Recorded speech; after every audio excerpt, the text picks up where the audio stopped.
మనం రెండవ సందేశాన్ని ఆలకిద్దాం. లూకా రాసిన శుభవార్త 1వ అధ్యాయం. వైద్యుడైన లూకా వ్రాసినటువంటి శుభవార్త 1వ అధ్యాయం 5వ వచనం నుంచి 7వ వచనం వరకు మార్చి చదువుదాం. 5 నుండి 7 వరకు. యూదయ దేశపు రాజైన హేరోదు దినములలో అబియా తరగతిలోనున్న జకరియా అను ఒక యాజకుడుండెను. అతని భార్య అహరోను కుమార్తెలలో ఒకతే. ఆమె పేరు ఎలిజబెత్.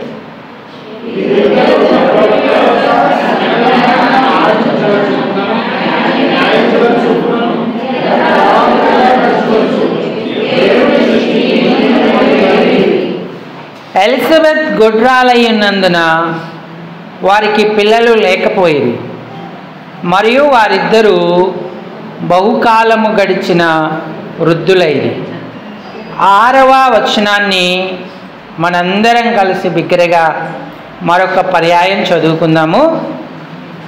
వీరిద్దరూ ప్రభు యొక్క సకలమైన ఆజ్ఞల చొప్పునను న్యాయ విధుల చొప్పునను నిరపరాధులుగా నడుచుకొనుచు దేవుని దృష్టికి నీతిమంతులై ఉండిరి. చాలండి. చదువుకున్న లేఖన భాగం చేరిరాగలిగిన మన హృదయాలకు ఈ మధ్యాహ్నకాల సమయం ప్రభు యొక్క ప్రసన్నతను, ఆయన ప్రత్యక్షతను అనుభవించుటకు హెచ్చరికగా, పురికొల్పుగా, ఆశీర్వాదకరంగా, దీవెనకరంగా ప్రేమగల దేవుడు చేయునుగాక. ఆమేన్. ప్రభు ప్రజలారా, ప్రభువునందున్నటువంటి ప్రియమైన వారులారా, మన మనసు మన దేవుని యొక్క వాక్యం మీదనే నిలుపుకుందాం. గడ్డి ఎండును, పువ్వు రాలును అన్నాడు. అయితే మన దేవుని వాక్యము నిత్యము నిలుచును అని దేవుని యొక్క వాక్యము సెలవిస్తూ ఉంది. యేసుప్రభు వారు కూడా ఆకాశము గతించినను భూమి గతించినను నా మాటలు ఎంత మాత్రం గతింపవని, వాటిలో ఒక సున్నా అయినను పొల్లైనను తప్పిపోదు అని శరీరధారిగా ఉన్న దినములలో సెలవిస్తూ వచ్చాడు. ఇంతటి బలమైన నిత్యమైన సత్యవాక్యము మన చేతిలో దేవుడు ఉంచాడు. పేతురు పరిశుద్ధాత్మ పూర్ణుడై తన పత్రికలో కూడా రాశాడు, వేకువ చుక్క వెలిగించినట్టుగా ఈ ప్రవచన వాక్యం మీద మీరు లక్ష్యముంచితే మీకు మేలు అన్నాడు. స్వరం విన్నామండి, దర్శనము చూసామండి అని చెప్పేదానికంటే ఆదికాండం మొదలుకొని ప్రకటన గ్రంథం వరకు లిఖితపూర్వకంగా ఉన్న వచనమే మన ఆత్మీయ జీవితానికి ప్రమాణమై పునాది అయి ఉంటే మనమెంతో ధన్యులమవుతాం. బండ మీద ఇల్లు కట్టుకొనినటువంటి వారం అవుతాం. ప్రపంచంలో ఎన్ని పరిస్థితులు వచ్చినా మరి ఆ ఇల్లు పడదు. వారి జీవితం ఎంతో ప్రతిష్ఠితంగా ఉంటుందని ప్రభు చెప్తా ఉన్నాడు. కాబట్టి నాడు నీ ప్రమాణం మనుషుల మాటలా, కలలా, దర్శనాలా, స్వరాలా, లేకపోతే దేవుని వాక్యమా? దేవుని వాక్యమే నీ ప్రమాణమైతే, నీ పునాది అయితే నువ్వెన్నటికీ కదల్చబడవు.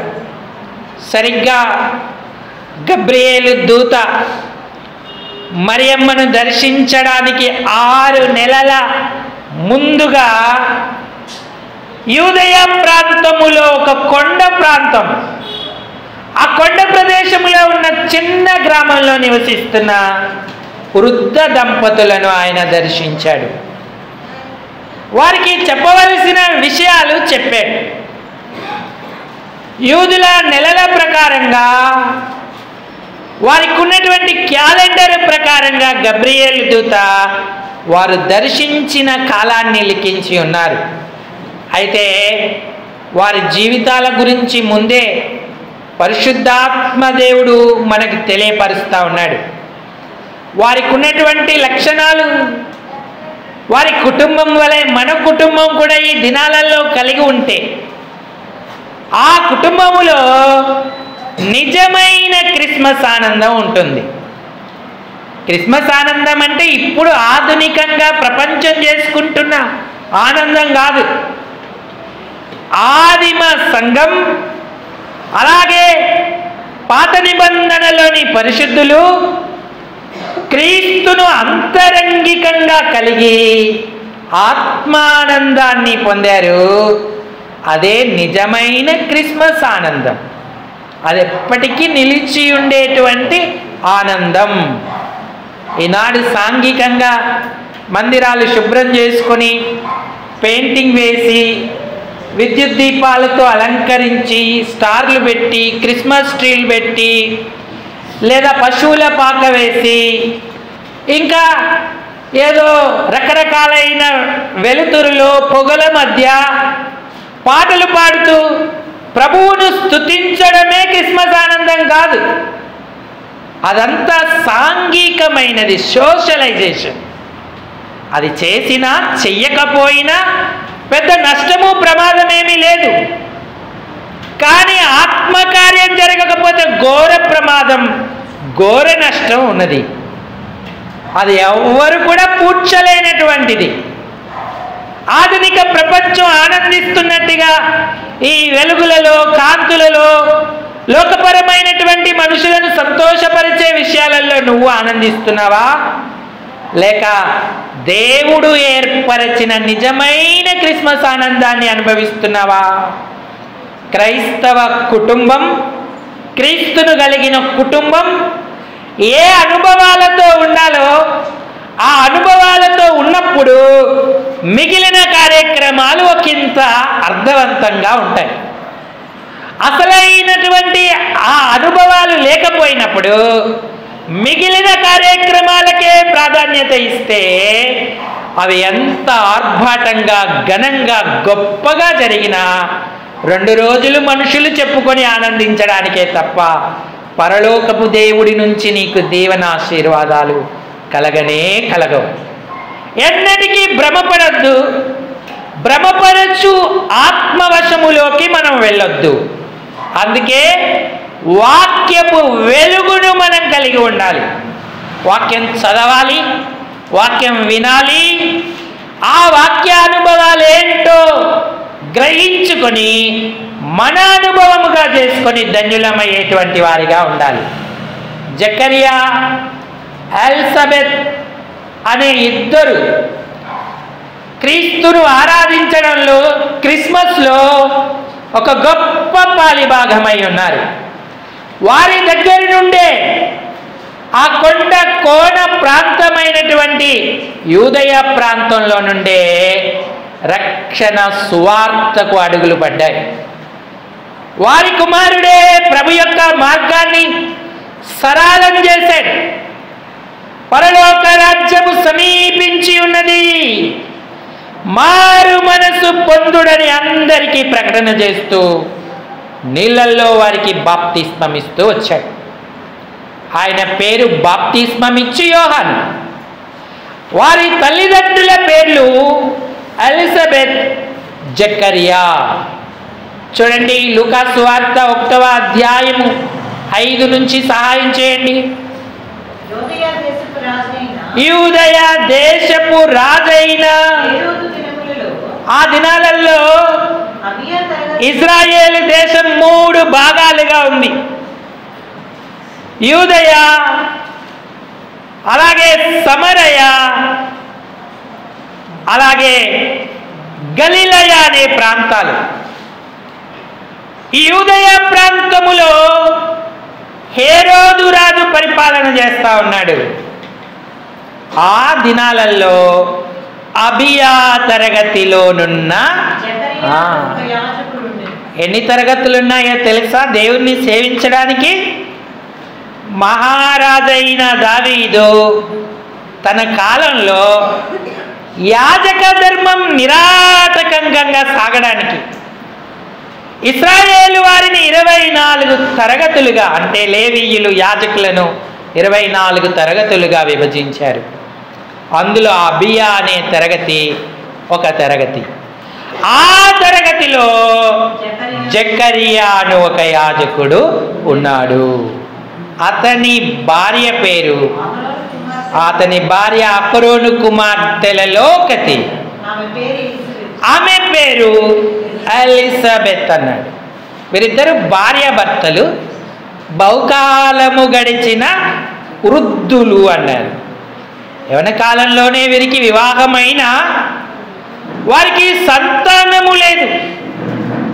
ఎలిజబెత్ గొడ్రాలై ఉన్నది అని రాయబడి ఉంది. పేద కుటుంబం, కొండకోణ ప్రాంతాలలో ఉన్నారు. అయితే వీరు తమకు కలిగిన సామాజిక స్థితిగతులను గురించి చింతించలేదు. దేవుడు న్యాయవంతుడు కాదు అనలేదు. ఎప్పుడు చూసినా మాకు ఇదే పరిస్థితి అని గొనగలేదు. వీరిద్దరూ కూడా ఎలా ఉన్నారు అంటే, ఆలోచన సాయం చేయండి. వీరిద్దరూ ప్రభువు యొక్క సకలమైన ఆజ్ఞల చొప్పునను, న్యాయ విధుల చొప్పునను నిరపరాధులుగా నడుచుకొనుచు దేవుని దృష్టికి నీతిమంతులై ఉండిరి అన్నాడు. నరుల దృష్టికి అని రాయలేదు, దేవుని దృష్టికి అన్నాడు. మరి సకలమైన ఆజ్ఞలు న్యాయ విధుల చొప్పున నడుచుకుంటున్నప్పుడు మనుషులకు పెద్దగా ఇష్టం ఉండదు. ఏంటి వీరెప్పుడు చూసిన వాక్యము, ప్రార్థన, సంఘము, సహవాసమేనా? అరే లోకంలో ఎన్నో ఉన్నాయి, వాటన్నిటిని పట్టించుకోరా? వీరేం మనుషులండి అన్నంతగా ఉన్నారు వాళ్ళు. అందుకే మనుషులు పెద్దగా వారిని పట్టించుకోనటువంటి వారిగా ఉన్నారు. కానీ దేవుడు మాత్రం దృష్టిస్తున్నాడు. వారు దేవుని దృష్టికి నీతిమంతులై ఉండిరి. ఏం భక్తి అండి అది? పొద్దున్న లేస్తే మందిరం అంటారు, మరి సంతానం ఏది? వారికి అసలు సంతానమే కాదు కదా. ఏం ఆశీర్వాదం పొందారు? నీకెంత ఆస్తుందని ఎవరైనా అడుగుతారా? నీకెంతమంది పిల్లలు ఉన్నారని అడుగుతారు. కానీ సామాజికంగా సూటిపోటి మాటలతో వారిని గాయపరిచే వారెందరో ఉన్నారు. అయినను ఓపిక, సహనం, ఓర్పుతో వారు దేవుని యొక్క మార్గంలో నడుస్తూ ఉన్నారు. ఎంత ధన్యులు! ఈనాడు మనం నిజమైన క్రైస్తవ కుటుంబముగా క్రీస్తును పూజించడములో ఉన్న ఆనందాన్ని అనుభవించాలంటే, నిజమైన క్రిస్మస్ను అనుభవించాలంటే ఎలిజబెత్ జకరియా దంపతుల వలె ఉండాలి. ఎప్పుడైతే వారి వలె మనం ఉంటామో అదే మన ఆత్మానందానికి కారణమవుతుంది. ఈ ఆనందాన్ని ఎవ్వడు మీ యొద్ద నుంచి దొంగిలించలేడు అన్నారు. ఈ సంతోషం ప్రభువు మనకు పరిపూర్ణం చేస్తాడు. వీరిరువురిలో ఉన్న మొట్టమొదటి లక్షణం ఏమిటి అంటే చూద్దాం. ఎలిజబెత్, జకరియా ఇద్దరు కూడా లూకా సువార్త 1వ అధ్యాయము 39, 40, 41. ఆ దినములయందు మరియ లేచి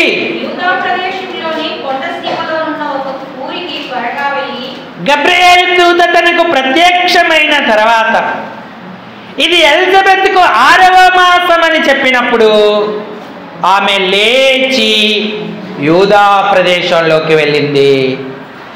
ఆ ఊరికి త్వరగా వెళ్ళి జకర్యా ఇంటిలో ప్రవేశించింది. ఎలిజబెత్కు వందనం చేసింది. ఎలిజబెత్ ఆమె బంధువురాలు.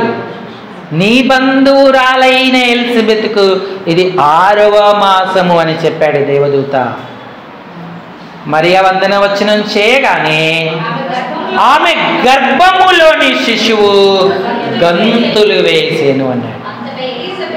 అంతటా ఎలిజబెత్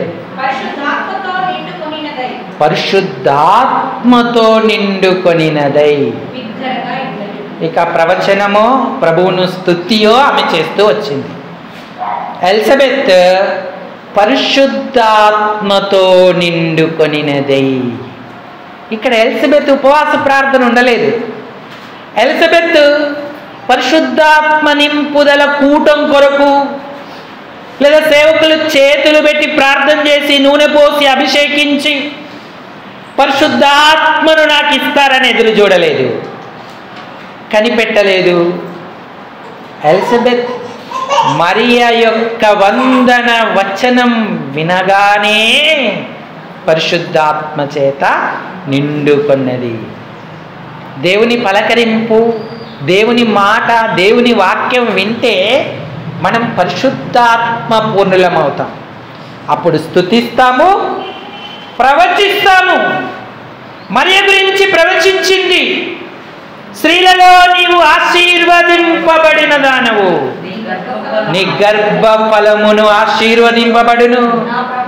నా ప్రభువు తల్లి నా యొద్దకు వచ్చుట నాకేల ప్రాప్తించెను. ఇదిగో నీ శుభవచనం నా చెవిన పడగానే నా గర్భములోని శిశువు ఆనందముతో గంతులు. ప్రభువు ఆమెకు తెలియజేయించిన మాటలు సిద్ధించును గనక నమ్మిన ఆమె ధన్యురాలై. ఏ స్కానింగ్ కూడా అక్కర్లేకుండా పోయింది ఎలిజబెత్కి. ఇప్పుడు గర్భస్థ శిశువు యొక్క స్థితి ఎలా ఉందో తెలుసుకోవాలంటే స్కానింగ్ చేయాలి. కానీ ఎలిజబెత్ ఎంత చక్కగా చెప్తుంది, నా గర్భములో ఉన్న శిశువు ఆనందముతో గంతులు వేసేను అన్నాడు. ఆత్మదేవునికి అన్నీ సాధ్యమవుతాయి. మరి పరిశుద్ధాత్మ చేత నింపబడుతున్నావా? ఎలిజబెత్ పరిశుద్ధాత్మ పూర్ణురాలు, ప్రవచిస్తుంది, ప్రభువును గణపరుస్తూ ఉంది, అంటే ఆయనకు స్తుతి చెల్లిస్తూ ఉంది. ఆమె కాదు, ఆమె భర్త అయినటువంటి జకర్యా కూడా. చూడండి 67వ వచనం చదవండి. మరియు అతని తండ్రి జకర్యా పరిశుద్ధాత్మ పూర్ణుడై. జకర్యా కూడా ప్రవచించాడు, ప్రభువును స్తుతించాడు, తన కుమారుడైన యోహాను గురించి ప్రవచించాడు. ఆయన మార్గాలను సిద్ధపరచుటకు నీవు ప్రభువుకు ముందుగా నడుస్తావని చెప్పాడు. మన పాదాలను సమాధాన మార్గంలో నడిపిస్తావని చెప్పాడు. ఓ శిశువా, నీవు సర్వోన్నతుని ప్రవక్తవనబడుదు అని యోహాను గురించి ప్రవచిస్తూ వచ్చాడు. అంతేకాదు దేవుడు చేసిన కార్యాన్ని తెలుపుతూ ఆ రక్షణ శృంగాన్ని గురించి కూడా ప్రవచిస్తూ ప్రభువును స్తుతిస్తూ ఉన్నాడు. ఎలిజబెత్, జకర్యలు పరిశుద్ధాత్మ పూర్ణులు. ఇది మొదటి అనుభవం. నువ్వు పొందుతున్నావా? దేవుని ఆత్మ అభిషేకం నీపై ఉందా? సహవాసంలో దినదినము ఉంటే ప్రత్యేక కూటాలు మనకు అక్కర్లేదు. వారు ప్రభు యొక్క సకలమైన ఆజ్ఞల చొప్పున, న్యాయ విధుల చొప్పున నడుచుకున్నారు. అందుకే వారు ఆత్మపూర్ణులయ్యారు, ప్రభువును స్తుతించారు, ప్రవచించారు. ఇదే నిజమైన క్రిస్మస్. ఈనాడు ఈ అనుభవం నువ్వు పొందుతున్నావా? సహవాసంలో ఉన్న కూటాల పట్ల నీకు ఎలాంటి వైఖరి ఉంది? సంఘ సహవాసాన్ని అనుభవిస్తున్నావా? దేవుని వాక్యాన్ని వింటున్నావా? విని మర్చిపోవడమేనా? ఇంటికి వెళ్ళిన తర్వాత ఆ సంగతులు అలాగున్నాయో లేవో అని పరిశీలిస్తున్నావా? అప్పుడే మనము పరిశుద్ధాత్మ పూర్ణులమవుతాం. దేవునికి సంఘానికి ప్రాధాన్యత ఇవ్వకుండా ఏదో 31వ తేదీ రాత్రి 1వ తేదీ భోజనాలకు, పండగ కదండి ఇంట్లో ఉండకూడదని ఆలయానికి వచ్చేవారికి, ఈస్టర్కి, క్రిస్మస్కి, ఈ అకేషన్స్కి వచ్చేవారు సంఘ సభ్యులు అనబడరు. సంఘంతో మీకు సావాసం సంబంధం ఉండదు. నేను ఈ సంఘస్థురాలనేనండి అంటే అది లెక్కలోకి పరిశుద్ధాత్మ దేవుడు మరి తీసుకునేటువంటి వాడిగా ఉంటాడు. కాబట్టి ప్రియులారా, నీవు సహవాసంలో బలపడుతూ ఇట్టి దీవెనని అనుభవిస్తున్నావా? తన తరగతి క్రమం చొప్పున, తన వంతు చొప్పున ఏ పని చేయడానికైనా వీరిద్దరూ సిద్ధంగా ఉన్నారు. ఈ రోజులలో భార్య రక్షించబడి దేవుని సంఘానికి వస్తే భర్త రాడు, పోనీ భర్త రక్షించబడి దేవుని సంఘానికి వస్తే భార్య రాదు. కానీ వీరికి ఎంత ధన్యత ఉందండి. ఒకవేళ భార్యాభర్తలుగా మీరు సాగుతున్నట్లయితే ఇంకెంత ధన్యులు మీరు. భార్యలు రాత్రులు పగళ్ళు వారి రక్షణ కొరకై అంగలారుస్తున్నారు, కన్నీరు విడుస్తున్నారు రక్షణ లేని భర్తల కొరకు. భర్తలు కూడా అయ్యో నిజమైన దేవుణ్ణి ఎరగక నా భార్య నశిస్తుందే అని కన్నీరు విడుస్తున్నారు. నీకైతే దేవుడు గొప్ప కృపనే ఇచ్చాడు. మీరిద్దరూ రక్షించబడిన స్థితిలో, మంచి తీర్మానం కలిగిన స్థితిలో ఉన్నారు. కానీ విచారం ఏంటంటే సకల విధములైన ఆజ్ఞలు న్యాయ విధుల చొప్పుల చేయడంలో తప్పిపోతూ ఉన్నాం. సావాసాన్ని, సంఘాన్ని నిర్లక్ష్యం చేస్తూ అలక్ష్యంగా లోక వ్యవహారాలే ప్రాధాన్యం అన్నట్టు ప్రవర్తిస్తూ ఉన్నాం. ఎప్పుడు పరిశుద్ధాత్మ చేత నింపబడతాం? ఎప్పుడు ఆరాధిస్తాం? ఎప్పుడు ప్రవచిస్తాం? ఏ సంవత్సరం? మేము పుట్టినప్పటి నుంచి ఇదే సంఘం అండి, మేము ఇదిగో ఇక్కడే బాప్తిస్వం తీసుకున్నాం. ఇన్ని కారణాలు చెప్తున్నావు, కానీ నీకు సరి అయిన వాక్య పునాది, సరి అయినటువంటి వాక్య ప్రమాణం లేదు అని నీ జీవితాన్ని బట్టి అర్థమవుతా ఉంది. నీవు దేవుని ఆనందంలో భాగం అవ్వాలంటే, దేవుడు నిన్ను బట్టి ఆనందించాలంటే ఎలిజబెత్ జకర్యా దంపతుల వలె మనం ఉండాలి. ఇది మొదటి అనుభవం వారికి. రెండవది, వీరు పరిశుద్ధాత్మ పూర్ణులే కాదు, వీరిద్దరూ కూడా ప్రార్థనా పరులే. ఎందుకంటే వారికి ఒక లోటు ఉంది. వారిద్దరూ కూడా సంతానహీనులుగా ఉన్నారు. అసలు ఇశ్రాయేలులో ముఖ్యంగా యాజకులలో సంతానహీనత అనేది ఉండదు. కానీ వీరికి ఉంది. ఈ లోపం ఎందుకుంది? దేవుడు వీరి విశ్వాస పరీక్ష కొరకు, తన సంకల్ప నెరవేర్పు కొరకు తానెంత గొప్పవాడో తెలియజేయడానికే ఈ లోపం వీరికి పెట్టాడు. అది వారు గ్రహించారు. ప్రార్థనలోనే ప్రభు వైపు చూడడం మొదలుపెట్టారు. వారికి నొప్పించు మాటలున్నా, సామాజికంగా చులకన హీనతగా వాళ్ళను చూస్తున్నప్పటికీ వారు ఏమాత్రం తమ గతి విషయమై, స్థితి విషయమై దుఃఖపడలేదు. మాకెందుకు ఇవ్వలేదు ప్రభు అని ఆయనను మరి విసిగించలేదు. నువ్వు ఇస్తావు, ఎప్పుడు ఇస్తావో అప్పుడే ఇవ్వు. ఒకవేళ నువ్వు ఇవ్వకపోయినా పర్వాలేదు, మా చుట్టూ అగ్ని ప్రాకారంగా ఉండు. వాళ్ళ సూటిపోటి మాటలు, ఇతరమైన మాటలు మాకు నొప్పి కలగజేయకుండా సహాయం చేయమని ప్రార్థించుకుంటున్నారు. అందుకే వాళ్ళకి చింత లేదు. సంతానం లేదన్న చింత లేదు, ఆహారం లేదన్న చింత లేదు, వస్త్రాలు సరిగా లేవన్న చింత లేదు, వారికి ఏ చింత లేదు. ఎందుకంటే వారు క్రిస్మస్ ఆనందాన్ని హృదయంలో కలిగి ఉన్నారు.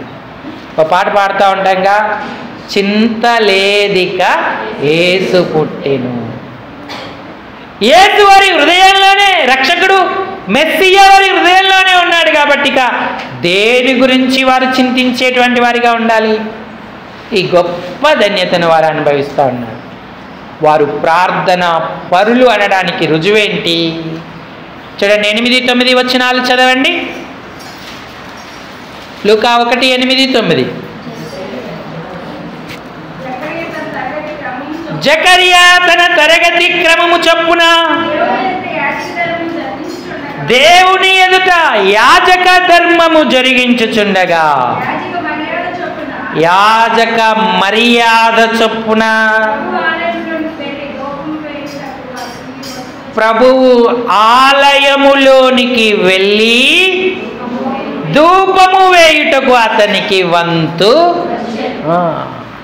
వాళ్ళు చాలా వృద్ధులు. నాతో చెప్పండి అందరూను, ప్రభువు, గట్టిగా చెప్పాలి, ప్రభువు ఆలయములోనికి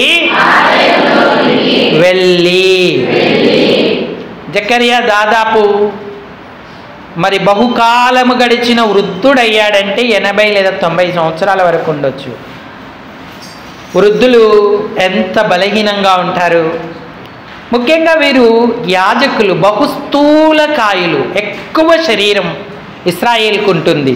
ఇశ్రాయేలులో అనేక యాజకులకు ఉంటుంది. వారు కాలు తీసి కాలు వేయలేని పరిస్థితి.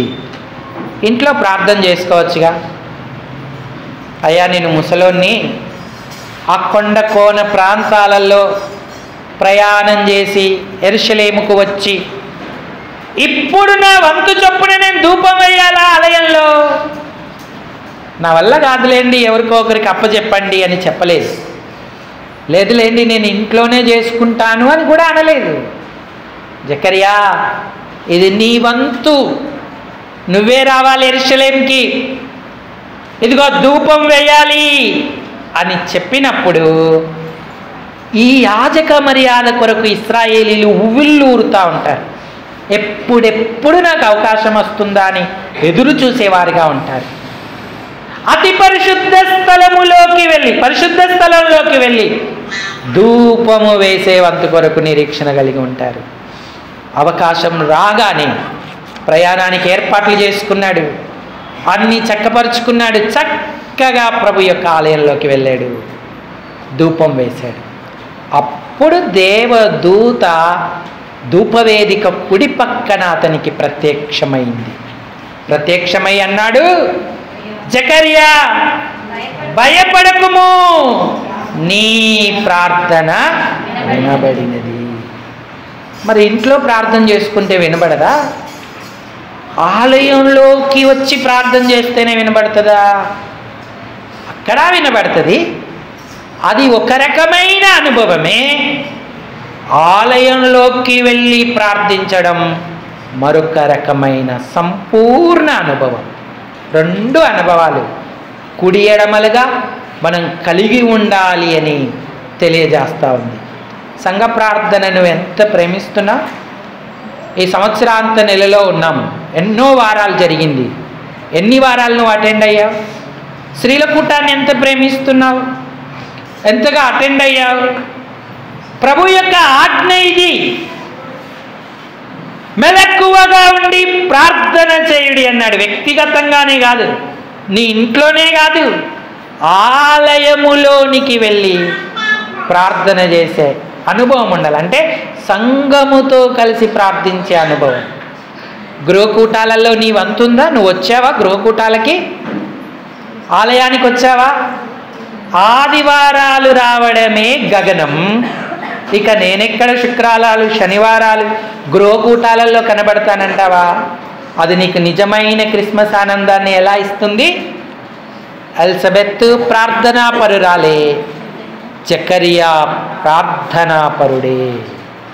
ఆ ప్రార్థనా బాధ్యతను చేపడితే దేవుడు అంటాడు, నీ ప్రార్థన వినబడినది అన్నాడు. ఎలా?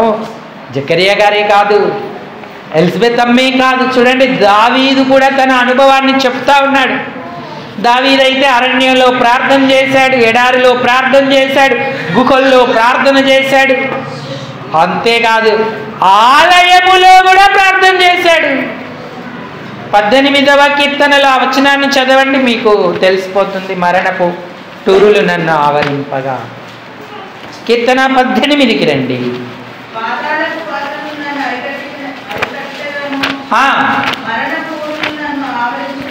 ఆవరింపగను, నా శ్రమలో నేను యెహోవాకు మొరపెట్టి తిని నా దేవునికి ప్రార్థన చేసి తిని. ఆమేన్. ఆయన తన ఆలయములో ఆలకించి నా ప్రార్థన. ఎప్పుడైనా సాక్ష్యం ఇవ్వగలవా? అయ్యా ఇదిగో ఆ స్త్రీని నేనే, ఇక్కడేనయ్యా ఈ స్తంభము దగ్గరే నా ఆత్మ నా మనోవేదన కుమ్మరించుకున్నాను అన్న సాక్ష్యం ఇచ్చింది. బహు దుఃఖాక్రాంతురాలై బహుగా ఏడ్చుచు షిలోహు మందిరాన్ని తన కన్నీళ్లతో నింపింది. ఆలయములో దేవుడు ఆమె ప్రార్థన ఆలకించను, క్షేమంగా వెళ్ళి ఇశ్రాయేలు దేవునితో నీవు చేసుకొనిన మనవి ఆయన నీకు దయచేయునుగాక అన్నాడు. సంఘ ప్రార్థనలో నీ కొరకు, నీ కుమారుల కొరకు, కుటుంబం కొరకు, సంఘస్థులందరి కొరకు ప్రార్థిస్తున్నావా? అప్పుడు నీ అనుభవం పరిపూర్ణమవుతుంది. ఇంట్లో ఉండి రకరకాలైన కారణాలు, చిత్రమైన సాకులు చెప్తా ఉంటారు. ప్రభువే నీకు ప్రాధాన్యత అయితే తప్పక నువ్వు స్త్రీల కూటంలో కనబడతావు, తప్పక నువ్వు సంఘ ప్రార్థనలో ఉంటావు, తప్పక ప్రకటింపబడిన గృహకూటంలో నువ్వు కనబడేవాడిగా, కనబడేదానవుగా ఉంటావు. ఎలిజబెత్, జకరియాలు అలాంటి మంచి అనుభవంలో కలిగి ఉన్నారు. మరణ పుట్టురులలో మరువక మర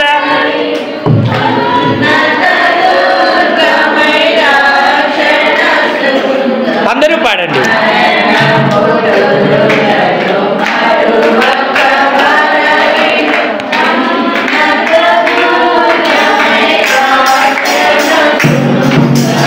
తన ఆలయములో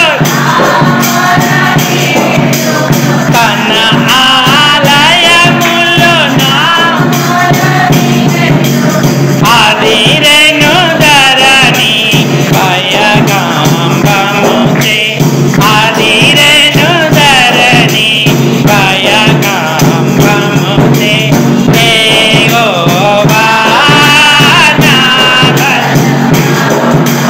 యథార్థమైన నీ మార్గం పరిపూర్ణమైన నీ మార్గం యెహోవా.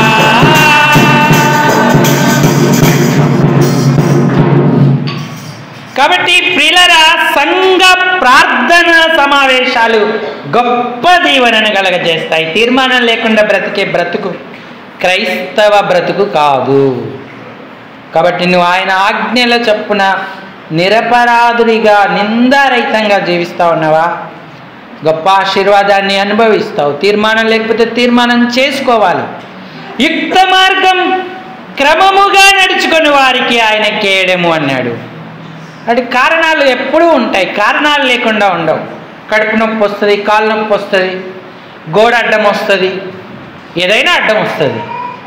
కానీ నువ్వు రావాలనుకుంటే అవన్నీ నువ్వు దాటివేయగలుగుతావు. అవన్నీ నీకు పెద్ద ఆటంకాలు కావు. కాళ్ళు బాగులేవు, ఒప్పుకోవచ్చు, నిజమే, నీ స్థితి అదే. కానీ గవర్నమెంట్ వారు నీకేదైనా పథకం ఇస్తున్నారంటే ఇంట్లోనే ఉంటావా? ఆ స్థలానికి వెళ్తావా? నువ్వే యోచించుకోవాలి. అసలు నీకు ఆరోగ్యం ఇచ్చింది ఎవరు? నీకు పనులు ఇచ్చింది ఎవరు? నీకు బలం ఇచ్చింది ఎవరు? ఈరోజు నువ్వు 4 రూకలు సంపాదించుకొని నీ ఇంటి వారికి నీకు భోజనం పెట్టుకొని సుఖంగా నిద్రిస్తున్నావంటే కారణం ఎవరు?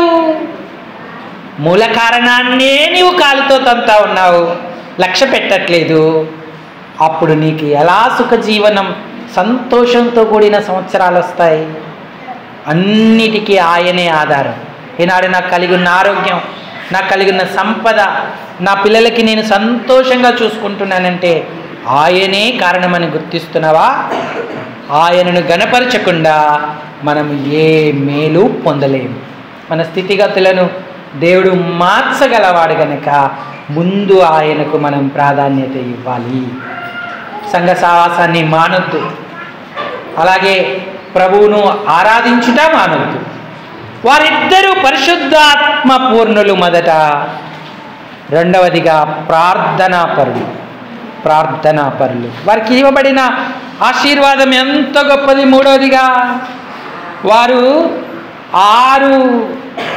ఆరు నెలల ముందుగా ఆలయానికి వెళ్ళి ధూపం వేసినప్పుడు దేవుడు వారికి ప్రత్యక్షమై, అంటే దేవదూత వారికి ప్రత్యక్షమై చెప్పాడు, నీ భార్య అయిన ఎలిజబెత్ గర్భవతి అయి కుమారుణ్ణి కంటుంది అన్నాడు. జకరియా తొందరపడ్డాడు. మేము వృద్ధులం కదా, ఇది మాకేలాగూ జరుగును, తెలియను అన్నాడు. దేవదూత అతనికి చెప్పాడు, అతనికి యోహాను అను పేరు పెట్టుదు అన్నాడు. అతన్ని ఇలా ఉంచు అంటే జకరియా ఏమన్నాడు? 18వ వచనం చదవండి. 1:18. ఇది నాకేలాగూ తెలియను అని అనగా,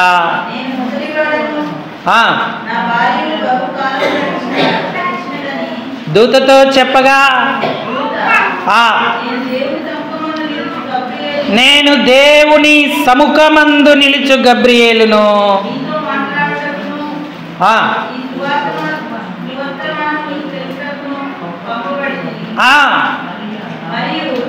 నా మాటలు వాటి కాలమందు నెరవేరును, నీవు వాటిని నమ్మలేదు. ఈ సంగతులు జరుగు దినం వరకు మాటలాడక మౌనినై ఉండు అని. ఇక జకరియా బయటకు వచ్చాడు. జకరియాగా సైంగల్ చేస్తూ ఉన్నాడు. అందరు అనుకున్నారు దేవుడు అతనికి ఏదో దర్శనం ఇచ్చాడు, అందుకే సంగలి చేస్తున్నాడు, మగవాడై ఉన్నాడని అందరు అనుకున్నారు. జకరియా కూడా ఇంటికి వచ్చేసాడు. అయితే ఇక్కడ జకరియా తన సందేహాన్ని వెలిబుచ్చిన కారణాన, తన డౌట్ వెలిబుచ్చిన కారణం చేత, సహజమైన డౌటే అయినప్పటికీ కూడా అతడు మూగవాడిగా ఉన్నాడు. ఎప్పుడైతే ఈ సంఘటనలన్నీ జరిగిపోయాయో అతని నోరు తెరవబడింది, నాలుక తెరవబడింది. అతడు దేవుని స్తుతిస్తూ మాట్లాడసాగాడు. ఎలిజబెత్ గర్భవతి అయి కుమారుణ్ణి కనినప్పుడు వారు ఆయన ఆజ్ఞలు నిరపరాధులై దేవుని దృష్టికి నీతిమంతులుగా ఉన్న కారణం చేత దేవుడు వారికి ఆశీర్వాదాన్ని ఇచ్చాడు. అంతకాలం సామాజికంగా వాళ్ళను బాధ పెడుతున్న వారు అందరూ ఆశ్చర్యపడ్డారు. చూడండి ఆమె గురించి ఏం చెప్పారు. వాళ్ళకి ఇవ్వబడిన ఆశీర్వాదం 57, 58 వచనాలు. 1వ అధ్యాయం లూకా. ఎలిజబెత్ కుమారుని కనెను, అప్పుడు ప్రభువు ఆమె మీద మహాకనికరముంచెనని ఆమె పొరుగువారు బంధువులను విని ఆమెతో కూడా. ఇక కుమారుడు పుట్టాడు. 8వ దినాన ధర్మశాస్త్ర ప్రకారంగా చేయవలసిన కార్యక్రమాలు చేశారు. ఇప్పుడు వానికి పేరు పెట్టే సమయం వచ్చింది. వానికి ఏ పేరు పెట్టాలి? వారు అన్నారు, ఆ తండ్రిలాగా మగవాడిగా ఉన్నాడు కదా, తండ్రి పేరుని బట్టి మనం కూడా అతనికి జకరియా అని పేరు పెడదామని చెప్పి పేరు పెట్టబోయారు. అప్పుడు తల్లి అంది, అలాగొద్దు, వానికి యోహాను అను పేరు. ఎలా తెలిసింది ఎలిజబెత్కి? చెప్పింది జకరియాకి. జకరియా అప్పటి నుంచి మగవాడిగానే ఉన్నాడు. యోహాను అను పేరు పెట్టాలని ఎలిజబెత్ అమ్మకి ఎలా తెలిసింది? ఇదే దేవుని యొక్క ఆశీర్వాదం. వారు ఎంత గొప్ప ఆశీర్వాదం పొందారంటే తరతరాల వరకు ఆశీర్వాదం నిలిచి ఉంది. యోహానని పెట్టండి అంటా ఉంటే, ఆ పేరు గలవాడు మీ బంధువుల్లో ఎవ్వరూ లేరు కదమ్మా, ఆ పేరు ఎలా పెడతాం అని ప్రశ్నిస్తున్నారు బంధువులు. అయితే అతని తండ్రినే అడుగుదామని చెప్పి అతని తండ్రిని అడిగితే అతడు సంజ్ఞలు చేసి ఒక పలక దెమ్మని చెప్పి ఆ పలక మీద యోహాను అని పేరు రాశాడు. ఎప్పుడైతే ఆ పేరు రాశారో అందరూ ఆశ్చర్యపడ్డారు. ఆ పేరే అతనికి పెట్టారు. మనం సహజంగా మన పిల్లలు గొప్పవారు అవ్వాలనుకుంటాం. గొప్పవారంటే ఏదో స్టేట్లో చదివితే, స్టేట్లో ఉంటే, స్టేట్లో ఉద్యోగాలు చేస్తే అని మన భావన కావచ్చు. అది గొప్పతనమే ఒక రకంగా, నేను దాన్ని విమర్శించట్లేదు. కానీ గొప్పవారంటే ఇహ సంబంధమైన వాటితోనే నింపబడడమా, లేక రక్షణ పొంది దేవుని కార్యాలను ప్రకటించడమా, దేవుని పనులు చేయడమా? వారికి దేవుడు ఎంత ఆశీర్వాదాన్ని ఇచ్చాడంటే, స్త్రీలు కనిన వారిలో యోహాను కంటే గొప్పవాడెవ్వడు లేడు అని స్వయంగా యేసుప్రభు వారే స్టేట్మెంట్ ఇచ్చారు. మత్తయి శుభవార్త 11వ అధ్యాయము 11వ వచనం. మత్తయి 11:11 స్త్రీలు కనిన వారిలో బాప్తిస్మమిచ్చి యోహాను కంటే గొప్పవాడు పుట్టలేదని నిశ్చయముగా మీతో చెప్పుచున్నాను. ఎంత గొప్ప ధన్యత! గొప్పవారి లిస్టు రాస్తే మనమేమో ఈ లోకంలో ఉన్న టాటా అంబానీయో లేదో రిలయన్స్ అంబానీయో ఇలాంటి వేర్ల పేర్లు రాస్తాము. కానీ పరలోక దేవుడు రాస్తే ఎవరి పేరు రాస్తాడంటే యోహాను, ద గ్రేట్ మ్యాన్. మొట్టమొదటి గొప్పవాడు యోహాను కొత్త నిబంధన ప్రకారంగా. అబ్రహాము గొప్పవాడు కదా, అబ్రహాము కూడా గొప్పవాడే. అయితే యోహాను కంటే గొప్పవాడు కాదంటున్నాడు. యోహాను గొప్పవాడు అని చెప్తున్నాడు. అంటే గొప్పదైన ఆశీర్వాదం వారికి ఇవ్వబడింది. తల్లిదండ్రులు సంతోషించారు, అలాగే సమాజము సంతోషించింది, దేవుడు సంతోషించాడు ఆ బిడ్డను బట్టి. యోహాను గొప్పవాడు. ఒకసారి ఒక తండ్రి ప్రార్థన చేసుకున్నాడంట, నాకు బిడ్డకు ఏ పేరు పెట్టాలి ప్రభు అని. అంతేకాదు లోకంలో ఉన్న వాళ్ళందరికంటే గొప్ప పేరు పెట్టాలి అని ప్రార్థన చేశాడు. ఏ పేరు అయితే బాగుంటుందని అన్నీ చూసి అన్నీ వెతికాడు, కానీ ఏవి నచ్చలేదు. దేవునికి కూడా ప్రార్థన చేశాడు. అప్పుడు ఆయన కొన్ని రోజులు భాగాలు ఈ మత్తయి సువార్త ఉదయకాల ధ్యానాలుగా చదువుతూ ఉంటుంటే ఒకరోజు ఆయన భాగంలో ఈ పేరు కనబడింది, ఈ మాట కనబడింది. దేవుడు నాతో మాట్లాడుతున్నాడని నిశ్చయం చేసుకొని ఆ కుమారునికి జాన్ అని నామకరణం చేశాడు. యోహాను అని పేరు పెట్టాడు. ఆ బిడ్డ కూడా ఆశీర్వదింపబడ్డాడు. మరి మన పిల్లలు ఆశీర్వదింపబడాలా, మనము ఆశీర్వదింపబడాలా. నిజమైన క్రిస్మస్ ఆనందాన్ని ఈ సీజన్లోనూ అలాగే జీవితాంతం మనం అనుభవించాలా. అలాగైతే పరిశుద్ధాత్మ పూర్ణులమై వాక్యాన్ని పునాదిగా కలిగి ఉండాలి. ప్రార్థనాపరులమై సంఘ సహవాసంలో నిలిచి ఉండాలి. అప్పుడు ఎలిజబెత్ జకరియా దంపతులు గొప్ప ఆశీర్వాదం పొందినట్లుగా మనం కూడా గొప్ప ఆశీర్వాదం పొందుతాం. అనేకులకు బాప్తిస్మం ఇచ్చాడు. యోహాను ప్రభువైన యేసుక్రీస్తుకే బాప్తిస్మం ఇచ్చాడు. ఎంత ధన్యత ఆ బిడ్డ సంపాదించుకున్నాడు. కాబట్టి ప్రియులారా, మనం మన కుటుంబాలు ఇలాంటి అనుభవాన్ని అపేక్షిద్దాం. అయ్యా, లోకపరమైన ఆనందాల కంటే కూడా ఈ ఆత్మానందమే నాకు ముఖ్యం. నన్ను నా కుటుంబాన్ని దిద్దయ్యా. ఇంతకాలం మేము లోకంలో వాక్యం లేకుండానే ఉన్నాం. నువ్వు నాతో మాట్లాడుతున్నావు, మాతో మాట్లాడుతున్నావు. మా తీర్మానాలు స్థిరపరచు. మేము కూడా ఎలిజబెత్ జకరియా లాగా నీ వాక్య పునాదిని కలిగి ఉంటాం, నీ ఆత్మాభిషేకం పొందుతాం. అలాగే ప్రార్థనా పరులమై సంఘ కార్యక్రమాలకు ప్రాధాన్యత ఇస్తాం. ఉన్న కార్యక్రమాలకే చక్కగా రావడం చేత కావట్లేదు. ఇంకా కొత్త కొత్త కార్యక్రమాలు, నామార్థక కార్యక్రమాలు కావాలి మనకు. ఎప్పుడైతే వాక్య ప్రకారమైన కార్యక్రమాలకు మనం లోబడతామో అప్పుడే దీవెన పొందుతాం.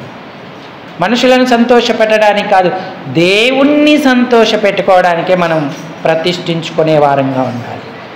అంతేకాదు, యోహాను అను గొప్ప ఆశీర్వాదం వారికి ఇచ్చినట్టే నింద శ్రమ మేము పడినప్పటికీ కొంతకాల ఓర్పు చేత గొప్ప ఆశీర్వాదం మాకు ఇవ్వు ప్రభు అని అడుగుదాం. ఓర్పును కలిగి ఉందాం, దేవుని యందు ఆనందిద్దాం. ఈ తలంపులను దేవుడు దీవించునుగాక. ఆమేన్. అందరూ తలలు వంచి కళ్ళు మూసుకోండి. మనం ప్రార్థనలోకి వెళదాం.